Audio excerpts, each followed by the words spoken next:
This has got to stop.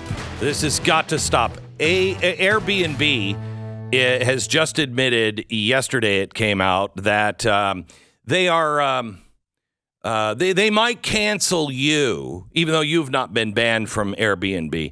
But if somebody that might sometimes travel with you, if they've been banned, you also are banned. And I'm not talking family members. I'm talking friends. Well, how do they know that? We're going to get into that here in a minute.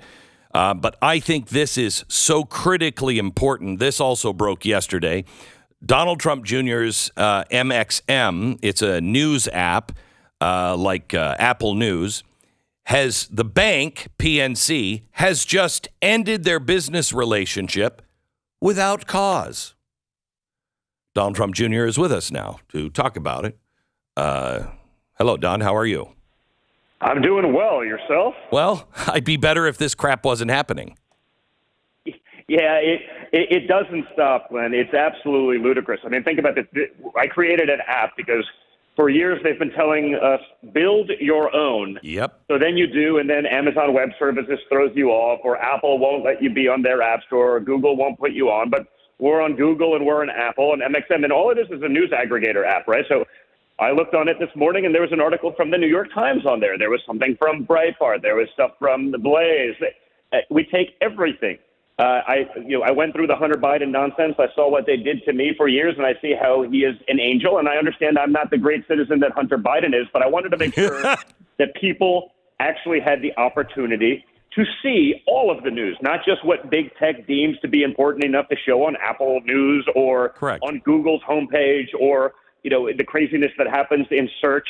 And so I built my own with a friend. And again, we show all sides. Again, we have leftists. We had, I think, Mediaite on there, not exactly conservative friendly, but we let everyone read everything and choose themselves. So we get my buddy he's going to the bank, my partner in MXM, and they go, you have zero account balance. I mean, it's a small business, but we had, $750,000 operating budget in there, and there's zero there. We thought we were hacked.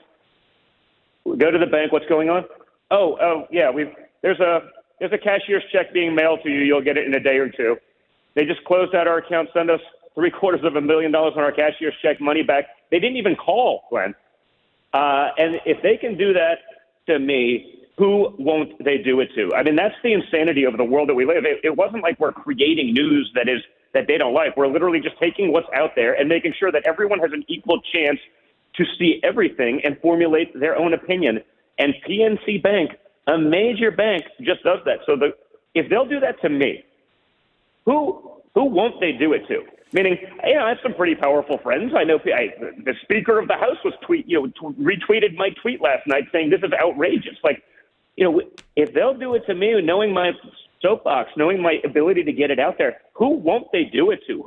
It's lunacy, and that's why it's so important we push back in sort of this patriot economy that's emerging. I mean, people are like, what are you talking about at CPAC? It's like, well, I was going to talk politics, but the reality, is if we're not playing in this game, it doesn't matter. And it comes to, coincidentally, the week that my buddy Michael Seifert is taking his company, Public SQ, a listing of all the conservative businesses that all over the country, where you can find businesses that believe in your values, businesses that won't cancel you, businesses that actually sign off on those things. And honestly, you're going to be spending your money anyway, Glenn. You might as well be spending it with people who share your values. Put their kids through hockey practice or whatever it is. But I will tell you, than Don, funding the insanity and the people that hate you. And you know this because you just experienced, those people will also come under attack if you don't stop this with the banks.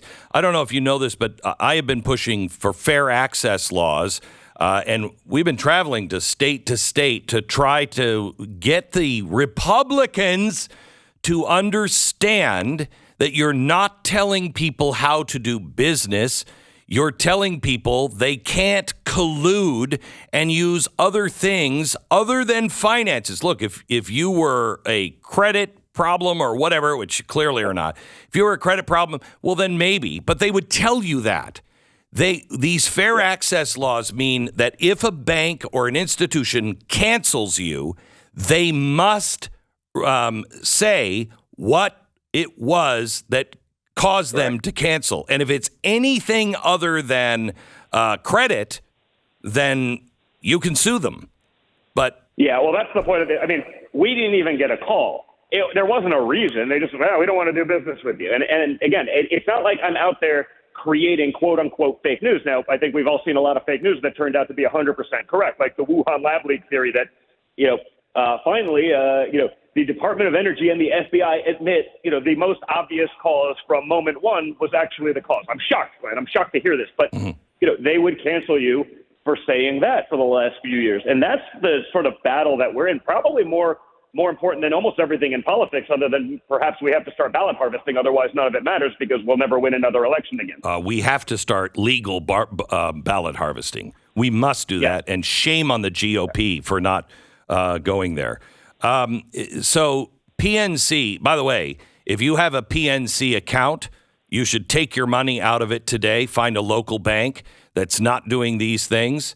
By the way, what is the 1792.com? What was that website we talked about recently that shows all the banks and their risks on doing these kinds of things? But you should take your money out. But just don't take your money out today. Make sure you tell PNC why. Go ahead. Yeah, and I'd mentioned Public Square. By total coincidence, my buddy's taking his company public. That is a listing of all the conservative businesses around the country. He's from California, and he got sick of going to a coffee shop, spending his hard-earned money on a business that's donating back to Planned Parenthood or some lunatic leftist cause. And so he started this basically business board. If you go to publicsq.com, you can find all the businesses that share your values, whether at home or abroad. And again, if you're going to be spending your money anyway, give it to a company that shares your values. We have to start playing this game. They can't cancel 175 million Americans, Glenn, but if we don't get involved, if we don't take the effort to do those kinds of things, they're going to keep making the money, taking your money, using it against you, and fighting this way. I mean, if it can happen to me, it can happen to anyone. And more importantly, if they're dumb enough to do it to someone with like my soapbox, they could care less about you, and they'll do just that. So we all have to collectively get in that game and push back. I mean, PNC is a major bank, and someone had the great, we're just going to send it back. Like, we're like, what did we do? Did we spread anything that was inaccurate? We're not creating anything new. So it's not, we're just putting stuff that's out there by other mainstream media publications. Wait a minute. Hang on just a second. When does a bank become the arbiter of truth? Even if you were putting things out that they said were untrue, there's been a lot of lies from the government.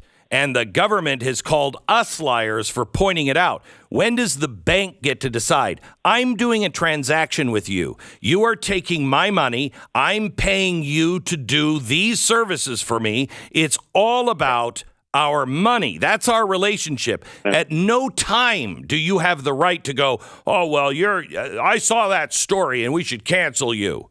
Are you kidding me? Well, 100%. We saw that a couple months ago with PayPal. Remember, they were going to fine you $2,500. I was like, so is PayPal going to start monitoring my social media that has nothing to do with PayPal and then decide? So if I'm a guy like me who's been talking about Wuhan lab leak theory for 2 years, of course I was proven right, but it would have been misinformation according to everyone in the mainstream media. PayPal is going to be the arbiter of what happened in Wuhan and my opinion and be able to dox my account $2,500 per instance they have nothing to do with my social media. They have nothing to do with my opinions, but they can somehow decide to charge me that much money each time and just take it out of my account. It's just a little debit there, Glenn. I mean, that's what's going on. So it's not just this instance of PNC Bank. We saw it happening with PayPal. I've seen Chase Bank not do the credit card processing for me speaking at an evangelical Christian event because somehow, those, and I guess according to Chris Wray at the FBI, I mean, I guess evangelical Christians or practicing Catholics are now actual terror threats, except for, the only people that aren't terror threats are the people that seem to actually be committing terror crimes in America, but because they check some sort of woke box, they're on the radar, but we're not going to bother to enforce them because we're busy monitoring your grandmother who was within 500 miles of Washington, D.C. on January 6th. It's crazy. Crazy. Don, keep doing what you're doing, and anything we can do to help you, let me know. Your advice, your ask, if you have an ask for the people that are listening. Yeah, go check out Go check out MXM News so you're actually seeing these news, and then spend your money wisely. Go check out publicsq.com so you can find the stores in your area, the businesses in your area, the banks in your area, or when you're traveling, that share your values. They'll sign off on a whole list of things. Or if you're a small business, put yourself on those platforms so like-minded Americans can find you and give you that boost. I mean, that's the game that we're playing. As much as all of this stuff is politics, if we're not playing that economic game, there gets to be a point where there's a critical mass that we won't be able to push back on. So, I'm in this fight, and we got to keep going at it together. Thank you very much, Don. Appreciate it. Don Jr., Donald Trump Jr., on the program. MXM is what he's talking about and what he urges you to go do. Just go to mxmnews.com. It's a news aggregator. That's all it is. And that's just too dangerous. Can't do banking with them.